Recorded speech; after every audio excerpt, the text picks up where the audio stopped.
आप सब मीडिया बंधुओं का बहुत बहुत स्वागत है। आज की प्रेस वार्ता का एक मेन मुद्दा था। वैसे तो कहावत है, जग में ऐसा कोई बचा नहीं जिसको इन्होंने ठगा नहीं, लेकिन आजकल कहावत ऐसे है कि भारत में ऐसा कोई बचा नहीं भाजपा ने जिसको ठगा नहीं। कश्मीर से लेकर कन्याकुमारी और हिंदुस्तान के एक एक कोने में इनकी जुमलेबाजी और गलत बयानी और सारी कारस्तानियाँ आम आदमी पार्टी और बाकी पार्टियों भी उजागर करना शुरू हो गई। लेटेस्ट जो मुद्दा है, जो कि हमारे जम्मू व कश्मीर में मीडिया द्वारा उछाला नहीं गया है, सबसे बड़ी बात यह है कि प्राइम मिनिस्टर पैकेज के तहत 6000 के करीब नौकरियां सैंक्शन की गई थी जिनको कश्मीर वैली में काम करना था, और उनमें से अभी तक पूरी 6000 नौकरियां पूरी लगाई भी नहीं गई। 4500 के करीब नौकरियां लगाई गई। और पिछले दिनों कुछ हत्याएं हुई, जब राहुल भट्ट जी की हत्या हुई 13 में इसके करीब, उसके बाद रजनी बाला जी की हत्या हुई, तो काफ़ी ज़्यादा उनमें से एम्प्लाई आके जम्मू शिफ्ट कर गए हैं। और वो लगातार एक ही डिमांड कर रहे हैं सरकार से कि हमें कश्मीर में सिक्योरिटी प्रोवाइड की जाए। वो जॉब करने के लिए तैयार है।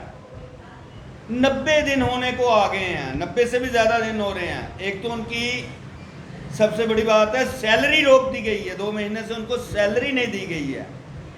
और उन एम्प्लॉयज़ में से 1/3 को ही खाली सिक्योरिटी प्रोवाइड की गई है, बाकियों को सिक्योरिटी प्रोवाइड की ही नहीं गई है। एक तरफ ये सरकार कहती है कश्मीर में हालात अच्छे हैं, और दूसरी तरफ ये सिक्योरिटी प्रोवाइड करने में विफल रहती है। एक दोगला चेहरा कैसे चलेगा? भारतीय जनता पार्टी एक तरफ तो कश्मीर फाइल्स में फ्री की टिकट्स प्रोवाइड करती हैं, और ऑन द अदर हैंड यहाँ जो जेन्युइन मुद्दा है, जो जेन्युइन एम्प्लॉयज है, उनकी तनख्वाह तक नहीं दे पाती है। हमारी सरकार से बहुत ज़्यादा विनम्र प्रार्थना है, एक तो इनकी सैलरी जल्दी से जल्दी रिलीज की जाए, और साथ में इनको प्रॉपर सिक्योरिटी के साथ कश्मीर वैली में डिप्यूट किया जाए। साहब, आपको लगता है कि जितने आपकी जानकारी के लिए ये special package prime minister package के तहत अपॉइंट किए गए थे, और इनके साथ वादा किया गया था कि आपको सिक्योरिटी कवर में रखा जाएगा। और जैसा कि मैंने अपनी वार्ता में कहा, इनमें से 1/3 को सिक्योरिटी प्रोवाइड की भी गई है।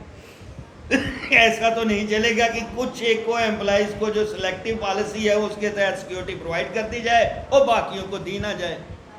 और आपकी जानकारी के लिए एक ताज़ा खबर भी आपके पास भी होगी, आप मीडिया पर्सन से मेरे से ज़्यादा जानते होंगे, इन टच रहते हैं न्यूज़ के। कल का ये जो इंटरवीनिंग नाइट 11 और 12 की थी, बांडीपुरा में एक बिहारी श्रमिक की भी हत्या कर दी गई है। ये सरकार हर तरफ से विफल साबित हो रही है। ये ना तो वहाँ के मुलाजमों को सिक्योरिटी दे पा रही है, ना वहाँ के बाहर से लोगों को आया को, और एक तरफ ये क्लेम करती है कश्मीर में सब कुछ ठीक है, ना ये इलेक्शन करवा के राजी है। इससे इनका चाल चरित्र और चेहरा सामने आ रहा है।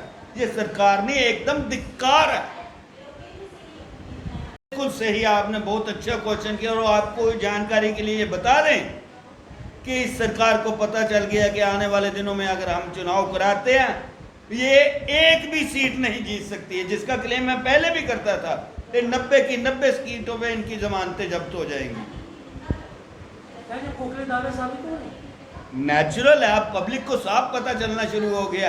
पिछले 75 सालों में कभी झंडा नहीं बिका, अब तो इन्होंने अपने पार्टी ऑफिस में झंडे भी तक बेचने, व्यापारी बन गए हैं।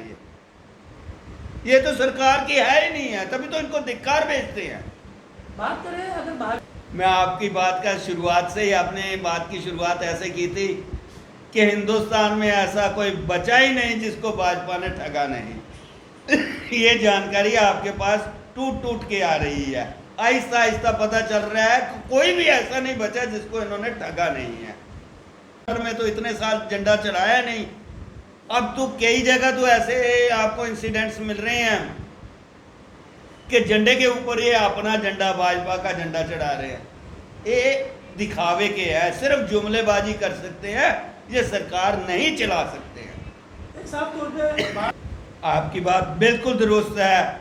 ना किसी ट्रैफिक नियम की पालना की जाती है, लेकिन ऑन द कंट्रेरी एक आम आवाम, आप है, मैं हूं, कोई भी है, उसको हल्की सी रॉन्ग पार्किंग में 5,000 का चालान पकड़ा दिया जाता है। ये सरकारी तंत्र को ये नहीं दिखता है? सरकारी तंत्र बिल्कुल नकारा हो चुका है और यहाँ इनका गुलाम बन चुका है। एक तरफ ये जो चाहे गलत करें, दूसरी तरफ इनको पूछने वाला कोई नहीं है।